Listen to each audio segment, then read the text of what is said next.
Derribando los dioses que llevamos dentro, capítulo 13. De las heridas a la adoración. Era uno de esos días especiales en Nassau. La brisa soplaba suavemente y los colores del mar eran radiantes. Las olas danzaban unas con otras al batirse contra la playa. Y el sol, una gran bola incandescente, se ponía perezoso en el horizonte y producía un atardecer encantador. El atardecer, las olas y la playa formaban una hermosa armonía, y mi alma se sentía cautivada.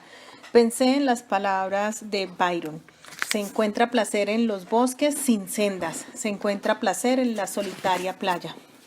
Avanzando hacia esta escena paradisíaca, experimenté una sensación de unión conmigo mismo, con la naturaleza y con Dios. Esa belleza es trascendente y se apodera de la médula misma de nuestro ser. Mi primera inclinación fue conservarla. Quise pintarla, fotografiarla, perpetuarla. ¿Pero por qué? Porque no podía solo aceptarla, disfrutarla. Mi deseo de capturarla, pintarla y conservarla nacía de mi deseo siempre presente de control. Cuando me libero de ese deseo, descubro que miro más allá del ambiente sereno hacia el artista mismo. Entonces, la hermosa escena se convierte en una experiencia de adoración. La belleza no era lo definitivo, sino lo que me atraía hacia el creador que con tanto arte había pintado el cuadro.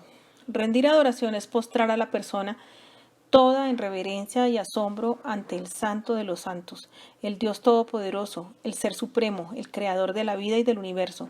Armoniza con el mandamiento: no tendrás dioses ajenos delante de mí, Deuteronomio 5:7. Claro que nuestro obstáculo mayor para rendir adoración es nuestro propio narcisismo y espíritu de grandiosidad. Ellos nos conducen a rendirle culto a las imágenes proyectadas de nosotros mismos y a crear pseudodioses, ídolos hechos a nuestra imagen. Ya usted ha visto la importancia de apartarse de los falsos dioses, de repudiarlos y derribarlos, pero una vez hecho esto, no es tan fácil como parecer mantener una idea clara de qué es rendir adoración. ¿Qué es rendir adoración? No es un formalismo rutinario, un ritualismo o una serie de acciones. Antes bien, es un compromiso de que todo lo que se relaciona con nosotros, cualquier situación, problema, emoción, actividad o persona, será sometido en nuestra mente y corazón, el santo totalmente otro. La historia del rey Usías. En los primeros capítulos de este libro hemos analizado la formación de nuestros ídolos. Quizás uno de los pseudodioses más poderosos en la cultura moderna es la religión misma. Cuando adoptamos este pseudodios, perdemos el verdadero sentido de la adoración y damos cabida a tradiciones superficiales que conllevan rendir adoración, pero no tienen ninguna realidad espiritual. Esto se ilustra con claridad en la vida del joven rey Usías. Se nos habla de él en el segundo libro de Crónicas en el Antiguo Testamento. Usías comenzó a reinar con una comprensión profunda de lo que significaba rendir adoración. Sin embargo, al final de sus días permitió que los pseudodioses del poder, el materialismo y el éxito destruyeran su relación con el santo totalmente otro. Usías llegó a ser rey a los 16 años. Como gobernante joven era susceptible, temeroso y cauteloso. Sin embargo, comprometido como estaba con su fe personal, siguió el buen ejemplo de sus antepasados hebreos. Se propuso con firmeza servir a Dios y a su reino. Su régimen fue ético y ordenado y gobernó con justicia y equidad para todos. La fe de Usías no era un apéndice en su vida, sino la médula de su existencia. La fe de Usías era como una plomada para su vida y en consecuencia se sentía muy motivado. Tuvo éxito en casi todo lo que se propuso hacer. Los éxitos aumentaron su confianza y de este modo contrarrestaba sus sentimientos de insuficiencia e inexperiencia juvenil. Usías fue excelente en asuntos militares, derrotó a los filisteos y a otros enemigos de Israel, fortificó la ciudad de Jerusalén, tenía un ejército eficiente y bien organizado y también una poderosa fuerza táctica de choque.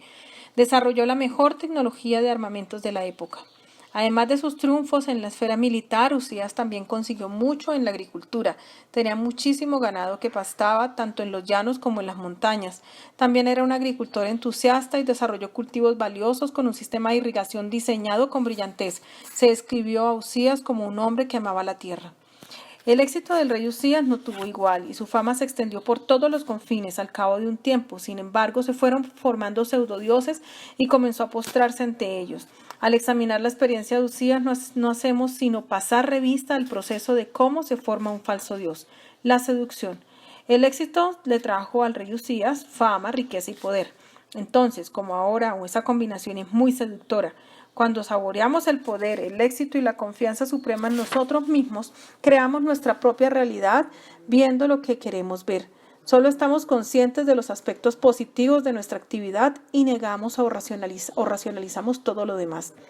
Esto produce una especie de visión restringida en nuestra mente. Comenzamos por creer que nuestra fama, poder y riqueza nos producirán satisfacción definitiva. Tanto si miramos al pasado como al futuro, no nos permitimos ver ninguno de los peligros que nuestros pseudodioses nos traerán. El cuadro es 100% positivo. En consecuencia, todo, y quiero decir todo, va orientado hacia la meta de lograr más fama, más riqueza y más poder, a lo que estuviéramos persiguiendo. Para ese entonces el pseudodios adquiere dimensiones enormes y comienza a definir quiénes somos. En el caso del rey Usías, al volverse más famoso y poderoso, la fama y el poder lo definieron e identificaron. Nuestra condición de persona deja de ser un don y nos volvemos dependientes de lo que hemos logrado. En consecuencia, nos esforzamos una y otra vez por lograr más y más. La explotación. El rey Usías se esforzó con diligencia y se hizo más fuerte, pero al poco tiempo ya no poseía fama y poder. Su fama y poder lo poseían a él. Con el paso del tiempo, el rey Usías se deshumanizó y perdió su significado, dignidad, identidad y valor. Cuando permitimos que un pseudodios nos explote, le entregamos nuestra identificación de autoridad propia. Como resultado de ello, el rendir adoración y la gratitud dejan de ser valores primarios. Esto conduce a corrupción, arrogancia y grandiosidad. El abandono. Arrogante y con un sentido equivocado del poder, el rey Usías se convirtió en su propio Dios. Aquí tenemos a un hombre que en otro tiempo fue religioso, que dedicó su vida a rendir culto y a servir a Dios, pero ahora adora a una imagen proyectada de sí mismo, a un pseudodios. Con esto perdió las márgenes de la santidad, se fue hinchando de orgullo, ya no quiso postrarse ante el Dios santo. En su poder y arrogancia narcisista, usurpó el papel de los sacerdotes, decidió que él y no ellos quemarían incienso en el templo. Segunda de Crónicas 27, 16, 18. La comunidad de Usías, los sacerdotes que lo habían acompañado durante todo su reinado, trató de detenerlo, pero él rechazó su intervención. Se había convertido en su propia autoridad y en medio de su rebelión y enojo se derrumbó su Dios. Usías contrajo de repente la temida enfermedad de la lepra y fue echado del palacio. Pasó el resto de su vida como un paria fuera de las murallas de la ciudad. ¿Cómo derribar a los dioses?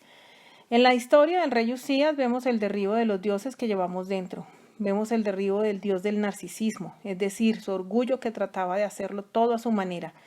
Vemos el derribo del dios de la conformidad, porque Usías deseaba ser como los sacerdotes en vez de aceptar su propia vocación.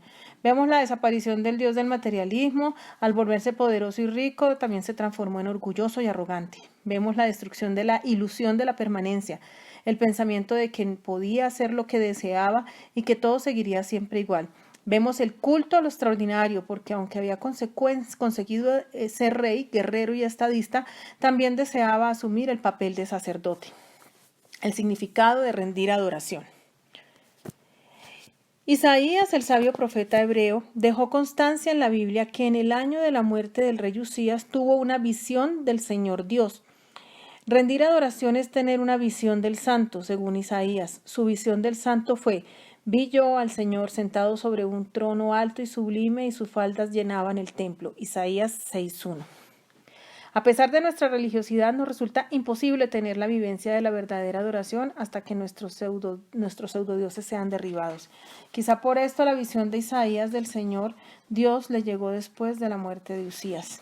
La visión del santo es personal en esencia. Rendir adoración requiere un compromiso personal. A menudo tendemos a seguir a la gente, escuchamos las voces que nos rodean o hacemos lo que nos ordenan, pero la adoración debe centrarse en nuestro corazón. Como el centro de una rueda de bicicleta donde convergen todos los radios, el corazón es una metáfora de nuestro centro, donde se unen todos los aspectos de nuestra vida social, emocional, espiritual e intelectual. Nuestro corazón está a menudo tan lleno de las heridas y del dolor de la vida que resulta difícil escuchar o ver la visión del santo. Para poder desarrollar una visión de Dios en el corazón tenemos que vaciarnos por medio de nuestra propia vida de oración, por medio del silencio, por medio de la lectura, por medio de la meditación.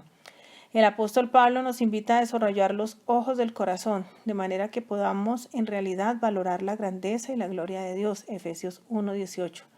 Solo la adoración nos permite desarrollar los sentidos del corazón, porque cuando vemos con el corazón no solo vemos la presencia de Dios, sino que la percibimos. Cuando escuchamos con los oídos del corazón, no solo oímos su sabiduría, sino que la entendemos. Cuando tocamos y sentimos con el corazón, nos comunicamos y somos sensibles a su amor. La adoración incluye la voluntad, es una elección. La adoración también requiere individuación. Es apartarse de la multitud, encarar nuestra conciencia, despertar a la vida. Es la disposición de dedicar tiempo a escuchar esa voz tranquila y delicada. Rendir adoración significa volverse misionero para que con la propia vida, aceptando quién soy, a fin de avanzar hacia lo que puedo llegar a ser. Es ver las cosas como son a fin de progresar hacia lo que pueda ser. Así como los problemas del mundo solo los pueden resolver las personas que los perciben, así para rendir adoración a Dios se requiere el compromiso personal de luchar y ser sensible al santo totalmente otro. Este sentido de individuación es complejo. Por un lado, al llegar a conocer a Dios, percibimos el sentido de unidad y fusión con Él.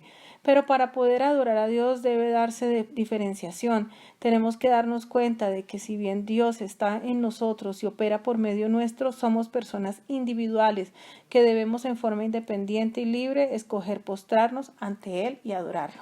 Rendir adoración, reconocer la supremacía del santo totalmente otro. En la visión que tuvo Isaías del santo lo impresionó la supremacía de Dios, el Dios verdadero, el santo de los santos, tiene todo el poder y toda la fuerza. Dios reina en la tierra y más allá de la tierra. Dios es supremo e infinito. Es tanto que nosotros somos limitados y finitos. Ser sensibles a Dios significa que nos sometemos a su señorío, a la revelación concreta de su Hijo, a su palabra y a su revelación por medio de la creación. Vale la pena repetirlo, la médula de la adoración es hacer que todo lo que hay en nuestra vida se postre ante Dios. Para algunos de nosotros resulta difícil postrarse. Atrapados en nuestra mente racional se nos hace difícil humillarnos. Si nos postramos ante el invisible, pensamos que tenemos que renunciar a nuestra racionalidad. No es así. Al postrarnos ante Dios no somos ni irracionales ni supersticiosos, sino que reconocemos sabiamente nuestra propia impotencia y nos sensibilizamos a aquel que nos hizo, en quien vivimos, nos movemos y somos. Rendir adoración, contemplar la belleza como la obra de Dios. En la visión de Isaías, los querubines cantaban, Santo, Santo, Santo, Jehová de los ejércitos, toda la tierra está llena de su gloria. Isaías 6:3. La adoración de Dios se une a la visión de su gloria o belleza en la tierra. La adoración satisface nuestro corazón y nos permite ver y oír la gloria de Dios en la tierra. Friedrich von Schiller, el filósofo y dramaturgo alemán, escribió acerca de la educación estética. Solo la belleza da felicidad a todo, y bajo su influencia al ser humano olvida que está limitado. Interpretando la observación de Schiller, algunos filósofos afirman que la belleza se crea a partir de la paradoja entre la libertad y el destino de finitud y la infinitud, la naturaleza y el espíritu. Así pues, la adoración de Dios nos permite hacer frente a las paradojas de la vida y experimentar la belleza que hay en el mundo. La belleza supera todas las fronteras y distinciones y crea una humanidad en común. Por ejemplo, después de leer a un clásico de la literatura o de ver una gran película u obra de teatro, de cierta manera, sentimos que se nos ha escuchado. Nos sentimos comprometidos. En la palabra de Rollo May, nuestra soledad se ve mitigada y nuestro corazón se vuelve a sentir como en casa. Muchos de nosotros estamos tan ocupados que pensamos que no tenemos tiempo de apreciar la belleza. En realidad, nuestro cerebro es bombardeado de manera constante con malas noticias y fenómenos feos que sofocamos la belleza. Entonces, cuando nos encontramos frente a ella, nuestra mente no le hace caso o nos vemos ante un conflicto cognitivo. Este conflicto se demuestra en el comentario de un poeta de Nueva York. Al ver por primera vez las aguas exquisitas azul turquesa de las Bahamas, se enojó y exclamó: "No me gusta, es demasiado hermoso". Herbert Reed, el famoso historiador de arte, nos recuerda: no se comenta a menudo que las mismas fuerzas que han destruido el misterio de la santidad han destruido el misterio de la belleza. En medio de nuestros horarios tan intensos y con nuestro espíritu agotado, pasamos de largo junto a una encantadora flor, no acertamos a oír la sinfonía de las rugientes olas o no vemos la gloria de Dios en el rostro de un niño pequeño. Rendir adoración, experimentar el perdón de Dios. Isaías nos dice de su visión que en medio de su impotencia e insuficiencia fue tocado y perdonado. Dice, y voló hacia mí uno de los serafines, teniendo en su mano un carbón encendido, tomado del altar con unas tenazas, y tocando con él sobre mi boca, dijo, he aquí que esto tocó tus labios, y es quitada tu culpa, y limpio tu pecado. Isaías 6:7. La visión del santo nos enfrenta con nuestra impotencia, pero al hacerlo nos convertimos en el objeto del amor de Dios. El infinito extiende la mano al finito. El amor de Dios busca siempre alcanzarnos. Nosotros le amamos a Él. Explica el apóstol Juan, porque Él nos amó primero. Primera de Juan 4:19. El amor de Dios llega hasta nosotros por medio de libros, de personas, de circunstancias o de la naturaleza, pero de forma más concreta nos alcanza por medio de su palabra, el Antiguo y Nuevo Testamento, de las enseñanzas de los profetas y desde luego de su Hijo, nuestro Señor, quien es su mayor muestra de amor hacia nosotros. David Brainerd describe su conversión. En un estado triste y melancólico trataba de orar, pero no encontraba en mí fuerzas para ello ni en ningún otro deber. Y entonces, cuando caminaba por un denso bosquecillo, pareció como si una gloria inenarrable se abriera para cautivar mi alma. Mi alma se regocijó con un gozo indescriptible. Confrontados por su amor y nuestra impotencia, nos entregamos a Él y experimentamos un nuevo significado, sanidad, esperanza y perdón. Este perdón no crea un mundo diferente, sino que nos permite ver el mundo por medio de ojos transformados, creados de nuevo. Rendir adoración, practicar la presencia de Dios en adoración. Isaías relata, después oí la voz del Señor que decía, ¿a quién enviaré y quién irá por nosotros? Entonces respondí, yo, heme aquí, envíame a mí. Isaías 6:8. En esa breve conversación con Dios se definió la vocación de Isaías. La oración es una forma de comunión con Dios. La oración no es solo hablarle a Dios, es compartir su presencia. Es el Espíritu de Dios dentro de nosotros que nos llama a la comunión con Dios mismo. La oración incluye adoración, meditación, acción de gracias y petición. El propósito de la oración es ir más allá de un simple ejercicio intelectual para entrar en la oración del corazón. En la oración del corazón, la oración se convierte en algo así como respirar. Se da sin cesar, en los momentos en vela y durante el sueño. Orar con el corazón requiere meditar acerca del amor de Dios, enfrentarse con nuestro dolor interno y entregárselo a Él. A medida que el corazón se vacía de sus heridas internas, la oración se convierte en su actividad principal. Se llega a orar en el Espíritu, exclamando como María, engrandece mi alma al Señor. Lucas 1:46. La oración fue la característica de la vida de Cristo en la tierra. En realidad, lo único que los discípulos le pidieron que les enseñara fue orar. En un sentido parecido, la oración debiera caracterizar la vida de todos los que buscan una comunión profunda con Dios y que Él los sane interiormente. Tanto en el Antiguo como en el Nuevo Testamento, la oración fue el sello de las personas que tuvieron como meta de su vida amar y servir a Dios. La vida del rey David fue de oración, tanto de petición como de alabanza. Elías, Isaías y Jeremías recibieron poder y reconocimiento mediante la oración. Ana derramó su corazón en oración y su petición fue escuchada. Las oraciones de Daniel fueron constantes, 3 veces al día, costosas, fue arrojado a la guarida del león y eficaces. Nehemías acudió a Dios en oración cuando se enteró de la situación de Jerusalén y se le dio el privilegio de reconstruir los muros. El apóstol Pedro estaba orando cuando recibió una visión referente a los gentiles. El apóstol Pablo oraba tanto en libertad como en cadenas y nunca dejó de interceder con lágrimas por las iglesias. Juan estaba orando y meditando en el día del Señor cuando recibió su revelación. La oración del corazón. Henry Nouwen me ayudó a tomar más conciencia sobre la necesidad de la oración del corazón. Me habló de la tradición Hessian, según la cual los monjes repetían la oración de Jesús: Señor Jesucristo, Hijo único de Dios, ten misericordia de mí. Al repetirla constantemente, esta petición llega a calar en el corazón y se formula de manera automática. Cuando esto ocurre, la oración es como respirar, es orar sin cesar. La oración es una comunión estrecha entre una persona y Dios, el origen y la fuente verdadera de la vida. Como Dios es omnipotente y omnisciente, la oración vinculada a seres humanos finitos con su fuente eterna. Por esto Cristo dijo que las personas debían orar y no desmayar. Nuestro Señor quiso decir que tenemos 2 opciones en la vida: O aprendemos a orar o seremos abrumados. La oración calma el corazón y permite poner en perspectiva nuestros problemas. La oración del corazón es la quinta esencia de la sanidad interior. La oración del corazón desarrolla los ojos del corazón, que dan un conocimiento más profundo y proporcionan una perspectiva eterna. La oración entraña renunciar a nuestro dolor, a nuestros sentimientos heridos y a nuestras tendencias destructoras. La oración es vaciarse para poder ser llenados. Por nada estéis afanosos, sino sean conocidas vuestras peticiones delante de Dios en toda oración y ruego con acción de gracias. Y la paz de Dios, que sobrepasa todo entendimiento, guardará vuestros corazones y vuestros pensamientos en Cristo Jesús. Todo lo que es verdadero, todo lo honesto, todo lo justo, todo lo puro, todo lo amable, todo lo que es de buen nombre, si hay virtud alguna, si algo digno de alabanza, en esto pensad. Filipenses 4, del 6 al 8. Dios ora por nosotros en nuestro corazón. El pensamiento que produce más humildad es que Dios, por medio de Jesucristo, ora por nosotros. Poco antes de separarse de los discípulos, Jesús les dijo que no los dejaría solos, sino que les daría su espíritu para que los consolara y condujera a la verdad. Visto de otra forma, sabemos que el Señor nos dejó su interiorización para darnos intimidad con Dios. Eso conlleva la estabilidad, la constancia y la previsibilidad que necesitamos para sanar emocionalmente. Jesús entra en nuestro vacío interior por medio de su Espíritu y ora por nuestra sanidad.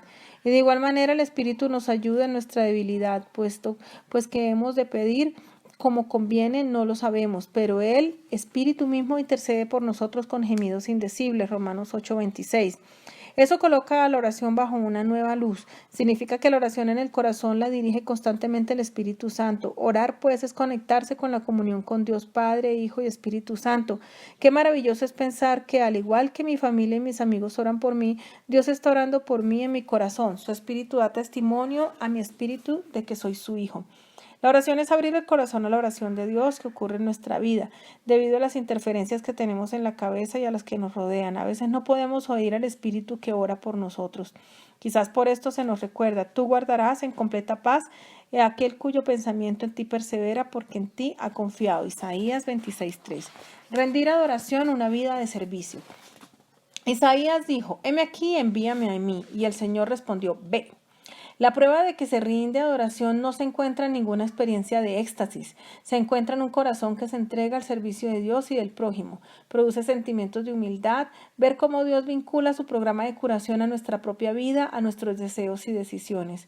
Nuestra vocación, en primer lugar, llega al corazón. Primero se nos envía a trabajar en el campo misionero de nuestra vida. Se nos envía a enfrentarnos con nuestros pseudodioses, con nuestros gigantes, con nuestra impotencia, con nuestras familias desintegradas, con nuestros sueños defraudados, con nuestros fracasos. Una vez comenzado este proceso, el amor eterno de Dios se difunde a partir de nuestra vida para unirla con su amor por el mundo. Y al hacerlo nos convertimos en personas que sirven a los demás.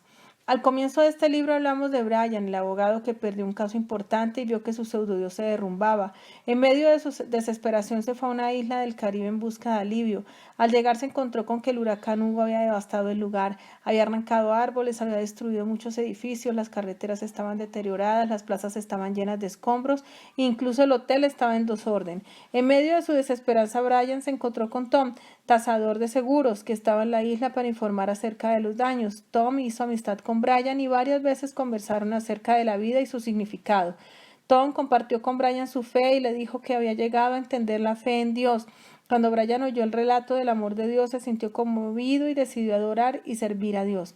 Cambió su vida, tuvo una perspectiva nueva. Sintió alivio cuando entendió que ya no tenía que ser más su propio Dios. Supo hacer que sus poderosos pseudodioses de la reputación y el éxito en la profesión legal se postraran ante el Dios Todopoderoso. Al regresar a Washington, Brian descubrió que había desarrollado una nueva sensibilidad hacia los hombres y las mujeres que vivían llenos de angustia en la ciudad. Se encontró con un anuncio en el Washington Post que decía: ayuda para un refugio de desamparados, la Washington Gospel Mission. Con temor y temblor, Brian fue al lugar y conoció a muchos desamparados. Se sentó a la mesa a comer con ellos. Se sorprendió cuando uno de los hombres le preguntó cuánto tiempo había estado sin techo. No se había dado cuenta de que parecía uno de ellos. Al principio se sintió enojado y humillado, pero luego, al observar a los hombres que lo rodeaban, se dio cuenta de que en realidad era uno como uno de ellos. En realidad era uno de ellos. Brian vio a los desamparados como parte de sí mismo y se vio a sí mismo como parte de ellos. Como resultado del amor de Dios en su corazón, llegó a amarlos. A medida que su fe fue creciendo, la misión se convirtió en el segundo hogar y estos desamparados forman ahora parte de su familia.